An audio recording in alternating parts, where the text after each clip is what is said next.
So, welcome to today's podcast or webinar, whatever you want to call it. It goes out everywhere, and I'm joined for the second time by Mr. Jason Barnard.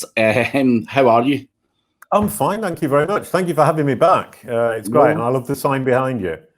I'm just trying to get. I actually seen that on. It was a sponsored Facebook ad, and I'm like, I need that. I need something to break up the boring background. But yeah, no, it's good to have you back on for a second time. I think I've been on your podcast twice, so but it's good to get you back on this time to talk about some of the stuff that you're currently doing, which is your courses, and we're talking about the brand SERPS. So I think I think it was maybe a year ago or something we last had you on, and I think in that year a lot's probably changed for you. You've now done a hell of a lot of other stuff. You've done your year on the road doing the digital nomad stuff, probably found yourself a little bit as well, and you're now kind of seen as this brand SERP guy, due to the number of talks, or the knowledge panel guy, or whatever the hell you want to call it. And that's obviously a great thing. I think we all have an identity in the world, whether someone thinks I'm some crazy black hat guy or off their head Scottish guy. We all have a certain identity, if you like, and like Rod Avenue is the posh English boy that has a London agency. Posh Scottish kiddie on English guy, but you get what I'm saying. Yeah, I mean, and it was you said to me, you were sitting on the beach in Tel Aviv, and you said, it's all well and good, Jace, knowing about everything and being super knowledgeable about all the different elements of SEO, but you have to have a specialization. You pick one. And I actually had picked one, and I've been doing brand SERPs for 7 years now, but nobody was listening to me. Nobody was interested. Nobody thought it was important. And what was interesting in the last year is it's picked up. I've managed to get people on board with the idea. And when I say to people, Google is your new business card, that makes immense sense to people. They immediately think, right, okay, I talk to somebody, they look me up on Google. What appears on Google when they search my name is incredibly important to the opinion they will then have of me moving forward, either myself as a person or my brand, or even my product for that matter. And so I've managed to specialize in that, get people on board, get people talking about it, and get these courses done, which was the other thing you told me, was find a way to monetize what it is you're doing. And that's the point, is I can't optimize everybody's brand SERP. There are too many. Brand SERPs are a niche because very few people talk about it, but they're essential to everybody. So they're the least niche in the entire world. So the idea of the course is to say, actually, optimizing and organizing your brand SERP is not difficult or complicated. If you know SEO, it's really simple, as long as you know what you need to do. And the course for somebody who knows SEO is going to tell you what you need to do it most efficiently and not waste time making the mistakes I made over the last 7 years. And if you don't know SEO, it will teach you simply to get into how you can actually adapt it. And it teaches you SEO along the way, which is something Dave Davis was saying to me. It does a nice trick of helping you optimize your brand SERP, making yourself look good on your Google business card, but also teaching you SEO. Good, and as you said earlier on, common sense. Common sense. But I think the reason that you probably have or have in the past where people don't talk about it as much as people end up doing SEO, or they start doing something, they start doing a bit of optimization for themselves, normally based around their services, then they get lazy and they don't really think of the importance of the brand SERP. And when people hear, oh, Jason's doing a brand SERP talk, they're probably like, really? Why? Like, why is he not focusing on long tail keywords, product specific stuff, and stuff like that? Because people have that money mindset where they're going, fuck the brand SERP. Let's go after the money keywords and stuff like that. However, I think it's a really important thing. I've also been that guy where I've went, fucking hell, Jason. Well, not Jason specifically, but maybe I have. I don't know. But it's brand SERP, that's a kind of fluffy, bullshitty kind of thing. It's like common sense for me. I'm like, everyone really should rank for the brand, but how serious is it? And it's not until, say, for example, someone writes something negative about you. And this is just one example of why you want to probably go after your brand SERPs, and we'll go into other reasons. But someone writes an article about me, something they don't like, in terms of what I've said, and add my name into it and try and optimize it for my brand. That could be damaging in a number of ways. And I've obviously got to set out. I've not spent years and years and years of my time speaking on stage and everything, trying to build a brand for some half-wit to try and damage it. So that's why it's really important that I grab all of that stuff. And that's something I've obviously been trying to do over the last year or so. And I think it's not, I didn't really, do you know what? It wasn't just that instance where I thought I need to do it. It's just, you see everyone else doing it, and you've also got a bit of ego to it as well. You're like, oh, Jason Barnard's got the bloody knowledge panel. Why have I not got one? I need one. But I think, from a real business point of view, it is really, really important, because people are becoming slyer. People can make parasites on Medium or whatever and rank for your brand and steal an element of your traffic. There's loads of different little ways where people can hack your traffic, if you like, or cause problems for your reputation. And that's the point. I mean, what you were talking about is what I would call proactive online reputation management. If you've got control of every element on that first page and the second page, it's very difficult for somebody else to rank with one of those tricks to try and get in your face. I had a client as well whose competitor was ranking for their brand name. That got them really annoyed. It's incredibly annoying. And they hadn't controlled it proactively, and it was very difficult to get rid of that competitor because we had to build up the content around it to push that up. So if you can do it now before it becomes a problem, you've got a really big advantage. If it ever does become a problem, you can sort it out. You said you sorted yours out in a few weeks. Yeah. I mean, I think for me, though, it's taken me a good year to probably do it to some degree. I've not done everything. I've still not got the knowledge panel. Someone's working on that for me. But I think a lot of people think as well, this brand SERP thing's just quick and easy, bang, bang, bang. It's not, can you give us a bit of insight as to, if someone's starting out as a new brand, unknown, it's one of those endless tasks, right? Surely after a year, you're going to own so much of the brand search. After 2, if you continue to do that, you're going to own even more of that landscape. So there's not even it takes 6 months to dominate this. Would that be right? Well, in fact, when you start working, there are some really quick wins. I mean, the first course, the fundamentals course, basically goes through the quick wins. Your social media channels, your own site, getting those rich site links up there to take up some of the SERP space. Those are nice quick wins that you can actually do in a few weeks. Some of them even a few hours. I mean, I've got one of the lessons actually shows you how to get the homepage to update within minutes, an hour, or even hours. So some of it is very quick, and you get that really nice feeling of a really good quick start. Then you have to learn to be patient, and you look at the rest of it. And as you said, in 6 months you can start to feel that those non-controlled elements, where you don't control them directly, you're controlling them indirectly, and you can control an awful lot of content about yourself, even if it's indirectly. Or you get rid of the stuff you don't like. You push up other stuff you do like from page 2 onto page 1. Get rid of that stuff. And it doesn't have to be negative. You can get rid of stuff that just doesn't put you in the best light possible, and big yourself up, put all that great stuff on the SERP. And then, as you said, after a year, you're saying, yeah, now I've got hold of it. After 2 years, you're saying, now I've really got hold of it. And it's very, very difficult for somebody else to come and impinge on your brand SERP, as it were. And I've been doing it for 7 years, and I thought, after 7 years, it's going to be done and dusted. But I'm actually still working on it. And we had a nice trick. It was really interesting with Andrea Volpini from WordLift, where he has a program that writes a summary of what the SERP shows. So it will write you a summary and say, this is what I understand. It wrote a summary of myself that I didn't appreciate. Well, I thought it could have been better. He did that on the Friday. And then on Saturday morning, I sat down and said, what can I do to change that summary? And Saturday, Sunday, I worked on it. Tuesday, he reran the program, and the summary was completely different and exactly what I wanted. And he said, Jason Barnard is using Google as his own CMS, which was a really nice way of putting it. And so you get to the point where you can actually control in a couple of days what Google is showing about you. Pretty simply and easily, and it's a question of a couple of hours work. Whereas, as you said, if you haven't started, it's a year before you can do that.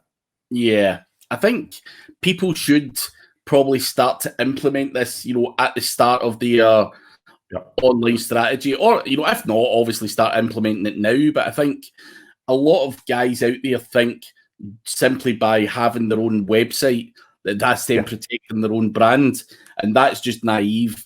There's, I've seen it with loads of people. I do a lot of online reputation management stuff as well, and someone pings a bad review on something like Glassdoor, or one of those websites, and boom, they're like, get that Glassdoor thing to fuck, get rid of it. How can they do this? And and obviously you've been doing online reputation management, and I think a few others do. Happens all the time. Well, yeah, I mean, I tend not to get involved in the online reputation management business, just in the sense that I'm not here to solve people's bad press. I'm here to help them make themselves look great on the brand set, and also prevent that bad press from surfacing should it ever occur. So it's kind of proactive ORM rather than ORM. That said, obviously, as you say, sorting out people's reputational problems is not just your brand SERP, it goes well beyond that. But on your brand SERP, if you've got control, it really isn't going to be a big problem for you. But moving on to the next reason why brand SERPs are incredibly interesting, and people tend to forget, is it's bottom of funnel and post funnel. So if I'm thinking about buying from Craig Campbell, I will search your name before purchasing from you. And what appears on that brand SERP affects what I think about you and whether I actually move forwards or not. And it's a question of being positive, accurate, and convincing. And that last one, obviously positive, accurate, we all want. But convincing is what you were talking about, the knowledge panel. If you've got a knowledge panel, wow, you're convincing. You look important. If you've got video boxes, you look important. If you've got image boxes, if you've got Twitter boxes, if you've got podcast boxes, all of these things I've had on my brand SERP at one time or another. And what then happens is people look me up and they think, oh, he really knows what he's talking about, because the only things that rank for me are my site, Wikipedia, image boxes, video boxes, search engine journal, SEMrush, the knowledge panel, and I look like an expert, which of course I am. But but even if you weren't, it's all about looking like one anyway. So that's the main goal for anyone out there, is to shed yourself in the best possible light. And then that bottom of funnel search, the person who's searching bottom of funnel then converts much more. I mean, my example is in my business, I've gone from converting 50% of people I talk to about my services to 80%. Mm-hmm. And nobody argues about my prices anymore. So basically my income has gone up by about 60, 70%. Simply because my brand SERP looks good, and before people actually sign on the dotted line, they search for me, they no longer argue, and they convert much better. And so that's a really simple example of how it can improve your bottom line, and it's well worth doing straight away. And the other thing is, I think people tend to forget, is existing customers navigate to your site by searching your brand name. Mm-hmm. And so your existing customers potentially see that brand SERP multiple times per day. Now, if there's something negative or your competitor on there, you might lose them. That puts the little grain of doubt in their mind. But if every time they only ever see great stuff, accurate, positive, and convincing about you, they're going to stay, or they're more likely to stay. And so you've got, for me, those two, bottom of funnel, post funnel, brilliantly, terribly valuable people searching your brand name. Oh, one more thing, sorry, before I pass back to you. The only person who searches your brand name are the people who matter to your business. Journalists, potential hires, clients, prospects, I'm trying to think of some partners, potential partners, all of these people, anybody searching a brand name matters to your business in one way or another. So obviously, all of that's all good and well, and I want to go back to something you mentioned, where you were saying you can get video boxes, you can get podcast boxes, images. Now, when you're doing, trying to actively grab the most amount of positions you possibly can for your brand, do you find, now, because I don't know the answer to this because I'm not a specialist, but do you find, like, say, for example, you've got the video boxes and the podcast boxes, and you've got your big knowledge graph and all that stuff. Do you find that if you maybe over-optimize something else that you're trying to get, it knocks off, like the video boxes? Like, how much can you get? How much of that landscape can one greedy guy get? That's a really interesting question, and it's actually very important. And the Rich Elements course actually talks about this. And the idea is to say, right, Google are not going to get rid of the blue links. The blue links are the foundation. There are always going to be 5, 6, 7, 8, 9, 10 blue links. It's very difficult to get below 5. Some brands manage to do it, but that isn't the point. Google, what they're going to do is swap out these rich elements. They have a whole page algorithm that decides which elements finally get a place. So if you optimized video boxes, image boxes, podcasts, Twitter boxes, people also ask, I mean, that's too many. It can't put all of that on one page. So they have an algorithm that decides which of those is going to be most valuable to your audience. Right. And it will show that. So what I would say is, right, you want to start taking up the space. The nice thing about these rich elements, which other people call SERP features, is that they often kill a blue link.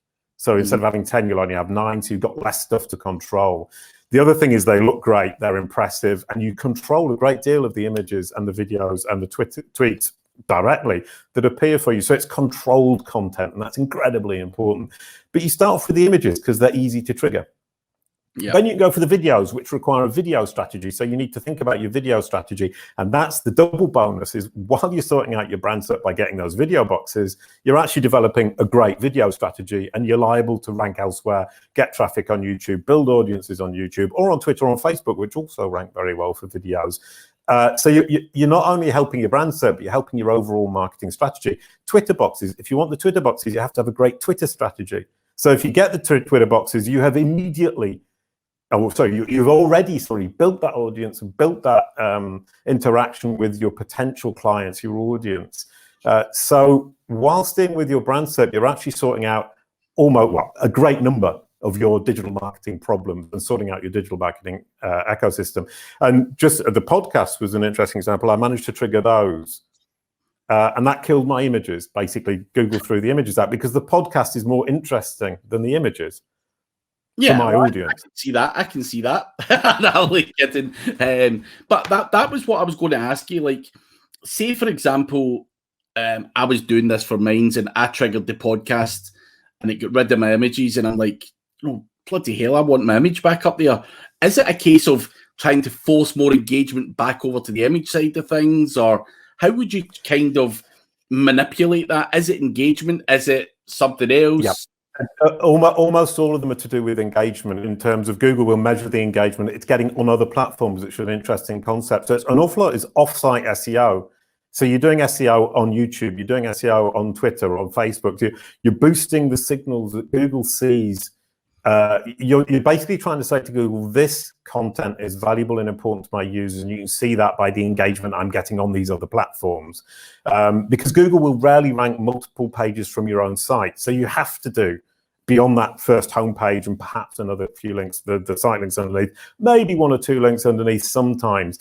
But you really need to get into your mind that you need these off-site optimizations going. A lot of it is off-site, and it's, once again, sorting out your digital marketing strategy, because it forces you to think about it. You won't get the image boxes with just images on your site. You need them on other sites too. And the question about the podcast is, in fact, images will tend not to come back as a rule because they're not incredibly valuable. But I managed to kill my podcast on my brand SERP as an experiment. And all I needed to do was move it to a new site. So I moved it off my jasonbarnard.com, moved it to calicube.pro, which is my company, and it killed it on my personal brand SERP. And now I'm trying to get it to trigger on my company brand SERP. Mm-hmm. So in fact, you can manipulate, you can cheat, and you just need to use, once again, what you said earlier on, common sense. If I take the podcast off my site, it suddenly isn't quite as associated with me. And that's fundamentally important to this whole thing. Google will rank things that are closely associated to you. Yeah. So I distance myself from my podcast by putting it on my company site. It disappears from mine. I haven't yet managed to trigger it on the company site, but I will. So here's a question. Now, if I've got a podcast and it's all listed on my own domain name, but I also have a podcast, like I do it through Podbean. So I've also got a secondary domain name where someone can go to, like craigcampbellpodcast.com. Yeah. I'm assuming that in terms of trying to grab all of your brand stuff, you're better having everything combined on your own domain name rather than using, Craig Campbell Podcast and stuff like that. Google are not able to cleverly put them together, are they? Well, you can have both, but the one thing, and that brings me on to the single most important question about brand SERPs and brands and knowledge graphs and everything to do with this, and entity-based search, which you can explain in a moment, is that your site needs to be the principal and trusted source of information about you. Mm-hmm. And if that isn't the case, you will never build anything decent as a brand online through Google, as it were. But what that means is saying your podcast needs to reside on your site for Google to see that close connection, but it doesn't mean to say it can't reside elsewhere too. Mm-hmm. It just means that your site needs to be the principal source that Google trusts. Yeah. And I'll give you an example about that trust, which was really interesting, was on my site. Obviously, my site is trusted for information about me, but I hadn't realized quite how much, because I did a test last year and I played the double bass. And Google knows I play the double bass because I've been in bands and I've pushed that information into Google. And I actually posted an article that said Jason Barnard plays the ukulele. And I got Google to show a feature snippet saying, what instrument does Jason Barnard play? And it said ukulele, because I told it I played the ukulele. And then I took ukulele off and replaced it with double bass, switched back to double bass. So we have this thing, and that was in literally 5 minutes. I mean, within 5 minutes, I had the feature snippet showing. And that's an incredibly interesting insight into how much you can control what Google shows about you on all sorts of queries around your brand by being the trusted source that Google, basically, it believes me off the bat, whatever I say to it. And the other thing was, for my group, The Barking Dogs, there was a confusion. And I convinced Google that my site was the official site for The Barking Dogs and claimed the knowledge panel. So I now control the knowledge panel for The Barking Dogs, and I can control much of the brand SERP for them. And now I'm pushing, I've made some cartoons with in the noughties with blue dogs and yellow koalas, and I'm pushing that into the knowledge graph. And I'm doing that through my site, and Google will now believe anything I tell it about those characters on my site, because it's understood that those characters, they don't belong to me, but I created them. So I have a very close relationship. And so we have the whole thing is common sense. I would keep coming back to that. What do I have a close relationship with? How can I convince Google or indicate that close relationship so that when I feed information through my site to Google about this entity, product, characters from cartoons, music groups, my job, my courses, it doesn't, one of my podcasts, as you were saying earlier on, that when I do feed that information to Google, it believes me off the bat. It believes my good word. And that's trust. Google has to trust you, and that takes years. Yeah, obviously, that's the thing. You know, I've seen you, you know, over the last few years, you know, speaking, doing webinars, building up trust and authority within your own industry. And again, that's something that, you know, how much money can you put on that, you know, by the time you calculate it all, it's a shit ton of money. But one other thing that, you know, is often said, and it's a word that I've heard you say many times, and I just get the feeling that people who don't fully understand what we do will be like, what the fucking hell is he talking about? So the word entities, when it comes to you know, what you're doing here, can you give us a bit of a background and some examples of good entities that you know we want to be on, basically? Yeah, well, I think entities is actually quite a large term. I mean, if we have an entity which is Jason Barnard, a thing, it can be a person, a brand, a place, a road, doesn't matter, a thing, a chair. Jason Barnard is an entity, Craig Campbell is an entity. And what Google tries to understand is this Craig Campbell and this specific Jason Barnard. There are 250 Jason Barnards and about 2,000 million Craig Campbells in the world. And it's trying to identify which one we're talking about. So if we say Craig Campbell knows Jason Barnard, we have two entities, named entities, that's me and you, and a relationship, which is knows. If we take my sister, Clio Barnard, she's a film director. Clio Barnard is the sister of Jason Barnard, and that's really simple. Two entities, my sister and me, with a relationship, which is sibling. Yeah. So that's what entities are all about, but it actually goes beyond that, because we can say Craig Campbell entity talks to relationship, Jason Barnard entity about Brand SERPs, entity. Brand SERPs is a concept, and yet it's an entity. So you need to think about it. What is a thing? It's a person, a place, a company, a brand, a product, a building, but also a concept like price, like brand SERP, like philosophy, like SEO is an entity too. And what we're trying to do is say to Google, Jason Barnard has a relationship with SEO. Jason Barnard has a relationship with Campbell. Jason Barnard has a relationship with Jason Barnard's podcast. That whole thing you were talking about with going around the world, talking to people, building relationships. One is there is no shortcut. There isn't a shortcut to building these relationships. You have to have them in order to be able to indicate them to Google. You're not going to get very far cheating on that. So you need to actually build the relationships, create the relationships, and then indicate them. And importantly, the relationships need the closer, the stronger, and the longer, the better. So an example of the closest, strongest, longest relationship is, for example, my mother. That's close, that's strong, and it's forever. Jason Barnard Jason Barnard made a TV series. That's close because I made it. That's long lasting because it will never change. I will always be the person who created that. And it's very strong. So when we're communicating with Google about entities, we're looking to communicate entities with relationships, things with relationships, and making sure that Google understands how close, how strong, and how long they are. An example about long is I was the boss of a company in France from 1991 to 1996. It's important that Google understands that that relationship is now over. Yeah. Because I've replaced it with a new one with my new company. And if you search for Jason Barnard professions or Jason Barnard jobs, you will see it has 6 or 7 jobs listed. And that's important that Google understands, A, I have multiple relationships with multiple jobs, but also that some of those jobs are now over. So you have the concept of relationships and time, which makes it really complicated. Yeah. No, it's a complicated thing, which brings me nicely on to the next part. Where, and I know I don't want for you to unravel too much, because obviously you've got a lot of stuff in your course and stuff like that. But where can you even give us like the top 2 places or an example of a place where Google would pull that data from? So say I'm now owner of Calicube, for example. I bought that from Jason Barnard.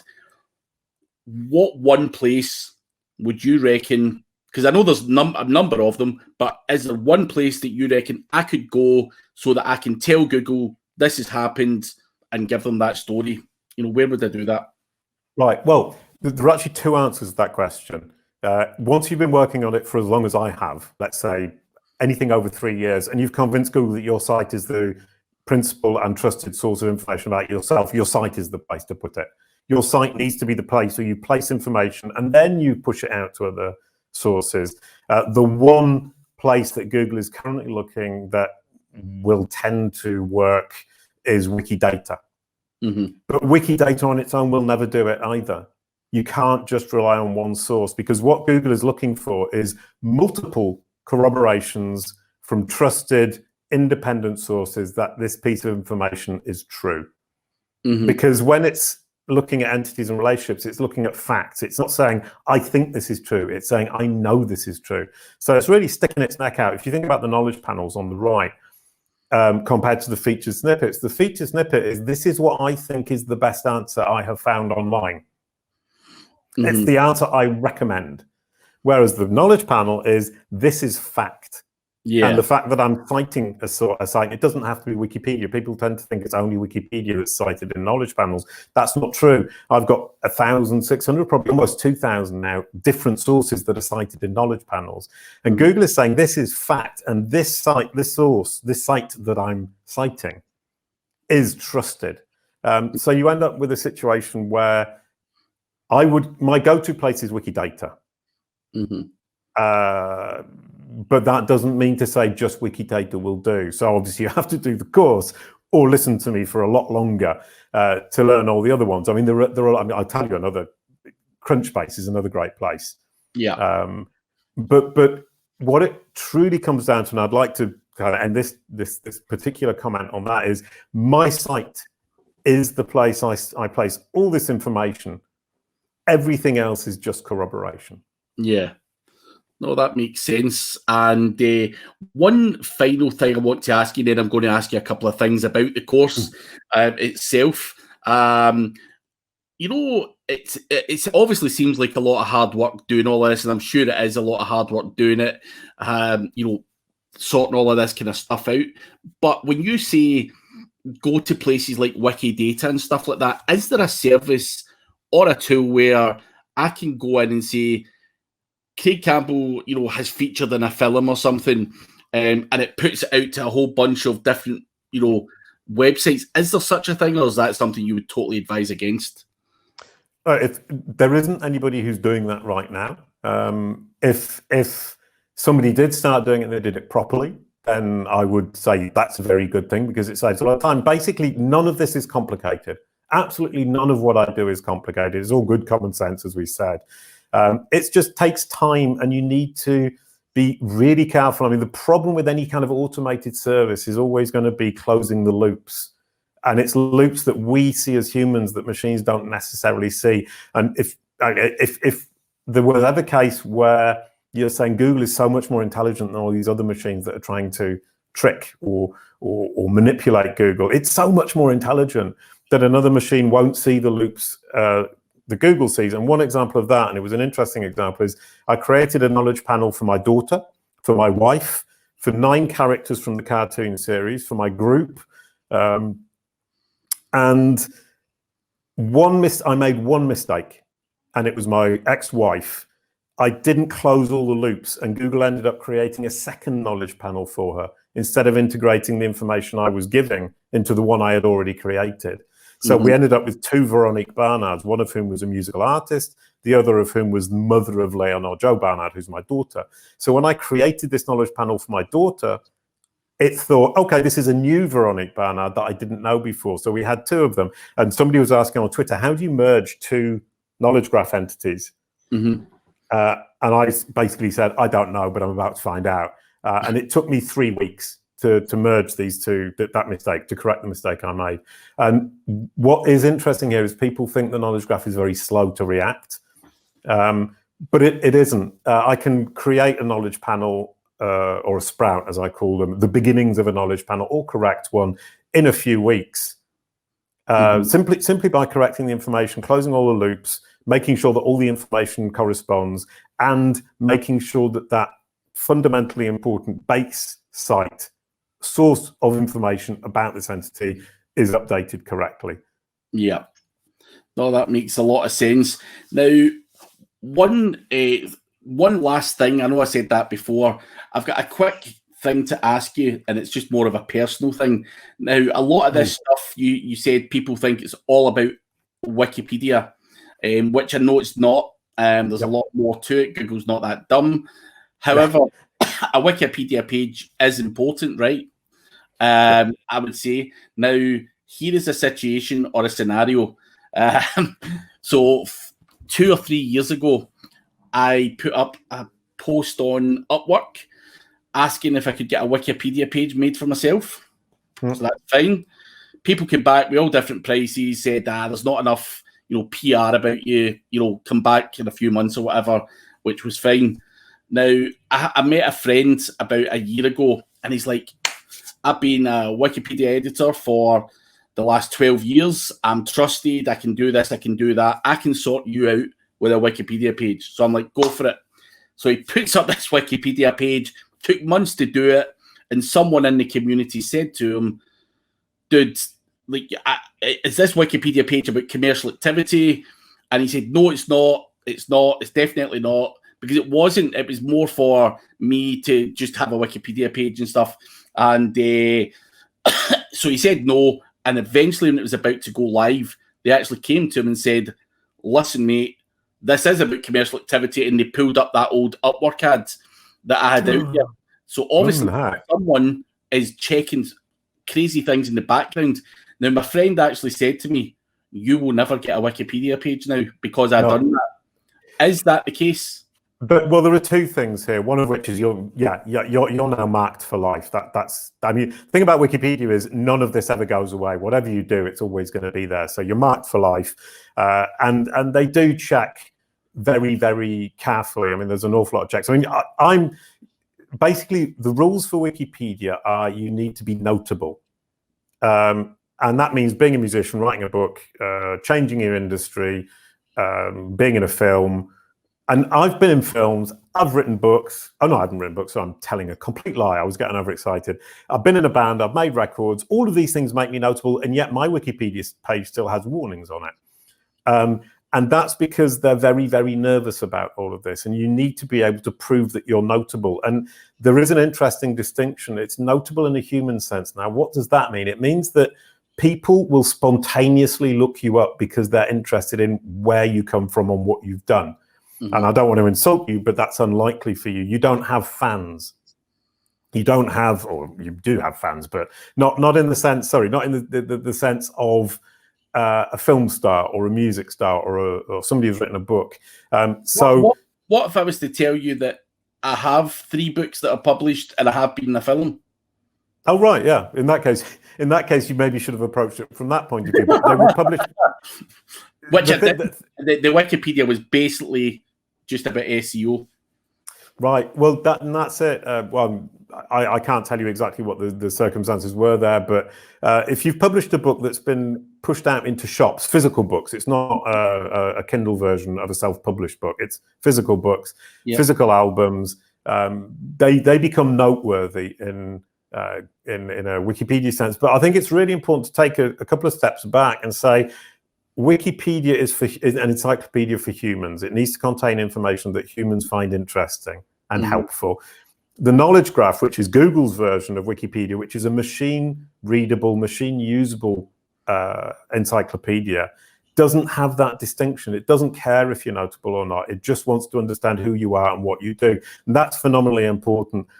What we're doing is feeding into Google's knowledge graph who we are and what we do. And that's what's going to drive SEO from today onwards. Yeah. So Google, there's a guy called Reed Brewster who's managed to create himself a place in the knowledge graph and a brilliant knowledge panel. He's a British gamer. No offense to him, but not famous in any meaningful manner. But he's managed to create this knowledge panel simply by placing the information in the right places and doing it systematically and methodically over a period of time. It took him 6 months. And that's very important. Google doesn't care that he's not famous. It just wants to understand who he is. Yeah. And what he does. And I think that's the fundamentally important thing is maybe if people are looking to get in the knowledge graph or get a knowledge panel, forget Wikipedia unless you are notable in a human sense and work on the other areas. Sorry, go ahead. Yeah, like something like Brad Pitt, Hollywood star. Yeah. Something like that, rather than us saturating it for our own SEO egos. Well, and that is part of the problem. The SEO community started creating lots of Wikipedia pages and Wikidata entries, and some people and some of the editors at Wikipedia and Wikidata have taken it very personally and are now removing them out of pure spite, as far as I can tell. And somebody like Eric Engie, who's important to our industry, Barry Schwartz, important to our industry. The fact that these editors are removing or commenting or changing their entries is unfair in the sense that SEO is an industry, it's a recognized industry, it's an important industry, and we have to have representative experts. It doesn't have to be you, it doesn't have to be me, but it has to be somebody. And I would love for the Wikipedia and Wikidata people to come around and actually sit down and say, can we make a list of them? And it doesn't, for me, really matter who it is, but just removing that out of spite is a real big pity. And having just done this, I'll probably get mine removed out of spite. But in terms of my Wikipedia and Wikidata pages, I'm notable. I mean, there isn't a debate about it. And yet I get the warning, and that's kind of frustrating. But the good news is that a year ago, Google was as stupid as you suggested it was earlier on by relying almost entirely on Wikipedia. Now it's tending to rely on Wikidata, but that's changing very, very fast. So by the time, let's say in a year's time, there will be a lot of other sources that are truly trusted, and we will be able to push this information. Google cannot afford to rely on Wikipedia and Wikidata forever. Yeah, no, it makes sense. Now, that was the final question about that type of stuff. I do want to run a few questions past you in terms of your course. Yeah. So all of this good stuff and all this important stuff is really is important for any business. Now, you've got your courses, which have been split up, which I think is a great idea, into 5 different options, or you can buy them all, for €600. You can buy the full works. But for example, if I wanted to, be more focused on knowledge panels, you have your managing knowledge panel section there, or you've got your optimizing personal brand SERPs or whatever. So if someone's doing one of your courses and they want to do one of these, what is the course like? Is it over-the-shoulder tutorials? Do you basically give them a list of go and post here, here, here, here, and here? Yeah. What is it like? It's not, because I know you mentioned earlier, which I think is probably quite important for us to emphasize is, and I hope you don't mind me saying this, you recorded it first and then you looked at it and watched it and went, this is full of fucking fluff. And then you went away, restructured it, and now it's meant to be full of information. And that's what we want from a course, and that's a point I want to hit home. It's not a course where Jason's talking a whole load of shit and going round about the houses to tell you about one minute little detail, because we've all seen courses like that. This course is, here's what you need to do, go away and do it. Is that right? Yeah, what it is, I mean, that thing I recorded the whole thing and realized it was full of fluff. And then I just did the transcript and then rewrote the whole thing. I scripted the whole thing. So it's actually very, very compact. I took out anything that wasn't useful. And I've had a few people doing the course, even experienced SEOs, who say, I go through and I have to keep stopping the video so I can take in everything that's going on. And each course contains anything from 2 to 3 hours of video. But the idea of having a to-do list, there are some things that everybody can do. For example, updating the meta title on the homepage, that's the most obvious thing.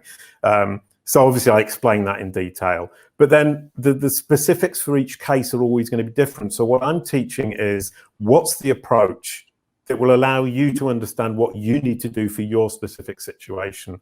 And then I give resources underneath to explain the details. For example, exactly how to write schema markup. There's no point in me explaining that in a course.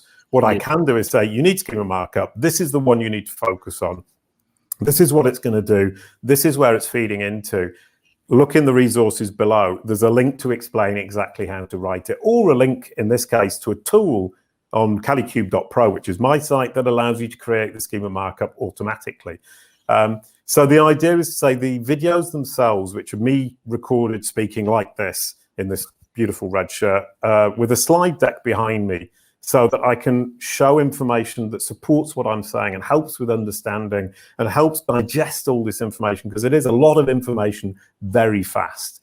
But it's information that is good sense, common sense, and great marketing, great digital marketing, and very, very, very solid SEO. So basically, whatever happens when you're doing this course, you will learn solid SEO, great digital marketing, great marketing, and lots of common good sense about your brand. And you will start to build your brand from the brand SERP up. And I think for me, that's what's come out of doing these courses, is I'm realizing that I now no longer approach SEO from a page and keyword level, as you were saying earlier on. I say, what is my brand? Who am I? What do I do? What do I offer? And why am I such a great solution for Google's users? And I need to build that from the brand SERP out.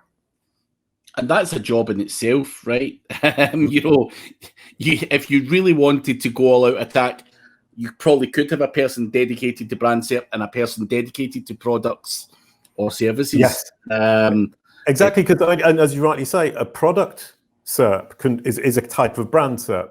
Somebody will search for a product, and it's the same thing. You need to control it. You need to make it perfect. And if you build those, if you build the perfect product SERP, then your product will probably rank for all those great keywords, the generic keywords outside of it, because you've created such a great ecosystem, digital ecosystem around it. And Google will understand, A, what it is, B, what it does, C, where it will serve its users, and D, that your audience engages with you and with it, and that your product is important and interesting for its users. Cool. So, as I say, the point I wanted to get across was your course is more of a visual course. It's not some 13-page PDF. No. You buy a course and you get that, and you're like, fuck. There's a lot of time and effort being put into it. He has got his red shirt on. You can get the course on courses.calicube.pro/courses.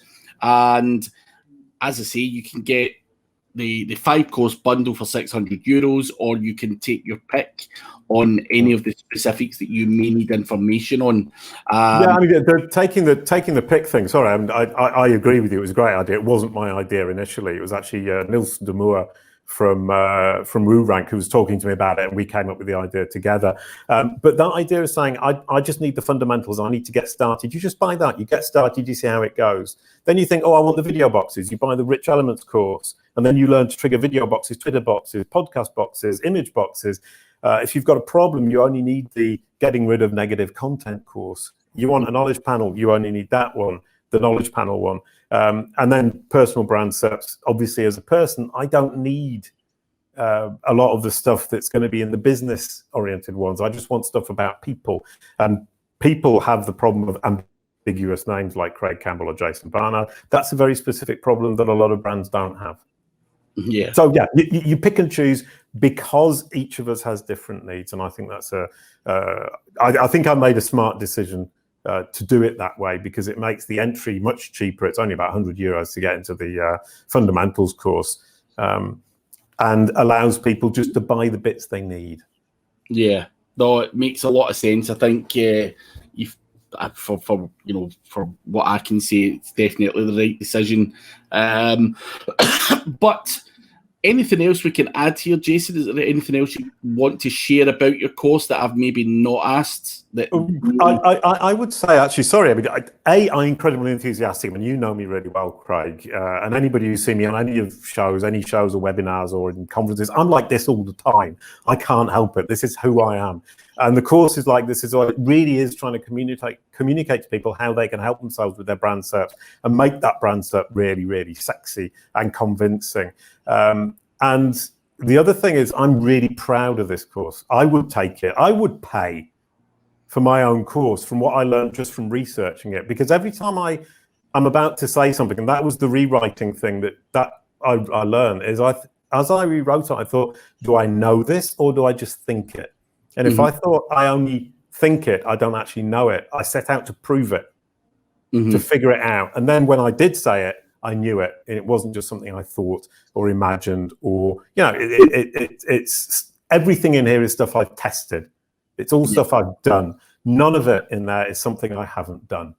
Yeah. And that's important, I think. Yeah. To prove what you've done and not just say because someone else said it.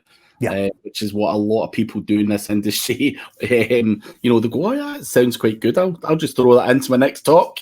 Whether it works or not is irrelevant. But that's nice to know that, a lot of time, hard work, research, and dedication has went into it. And if anyone out there is interested in learning more about that, I would highly recommend using Jason's course. As Jason says, we have met loads of times and all over the world. Genuine, honest, trustworthy guy, speaks at events all over the place. So, as I say, it's something that I think a lot of people are missing out on. And I've been missing out on it as well, Jason. I'm not going to lie. It's something I'm starting to implement now.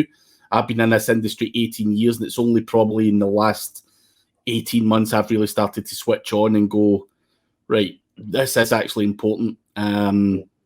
So yeah, I mean, I initially thought 7 years ago when I started working on it, this is something I'll do for a few months and I'll get bored or it won't be important, or I'll run out of things to do. And 7 years later, I'm still learning every day. Every time I open up, I've got a database of 75,000 brands and people that I'm tracking. And I'm tracking the brand SERPs. So I've got a database of tens of millions of lines of brand SERPs that I can look into. So if somebody says to me, like, in this industry, what elements tend to appear, I can tell you. And I can tell you from data, I can tell you from my collection of brand SERPs. And if somebody asks me a specific question about a brand SERP, I can find the information somewhere in that 75,000 brands, which is also kind of in the course. I'm using this data for the course. So it's things I've done, things I've achieved, successes I've had, failures I've had as well, which is important too, to remember that when I get it wrong, it teaches me that what I need to tell you so you don't get it wrong. Yeah. And backed up with data, backed up with fact checking, and backed up with me actually doing it. It's all sounds very, very good. And as I say, get your fingers out, guys, if you're not doing it already. Start doing it, take it seriously, because I think, as we go on, it's going to become more and more important to dominate those positions. Yep. But Jason, I want to thank you for your time again, and great insights. And obviously, it's always good to catch up anyway, because I've not seen you for, I think Vegas might have been the last time I saw you. We've seen each other 8 or 9 months, every other month somewhere. That's true. But obviously with lockdown and stuff, it's not been a great year in terms of traveling. But no, it's not been very good. I mean, my digital nomad days came to a very sudden and abrupt end. Yeah, but fingers crossed it's near the end and we can get back out and get back to conferences and sharing a beer. Well, I'm looking forward to bumping into you again at some conference somewhere around the world. That'd be amazing. Yeah, no, I'm sure we will. But thank you very much again for being on today. Thank you very much for having me. That was amazing. And that was really, really good fun.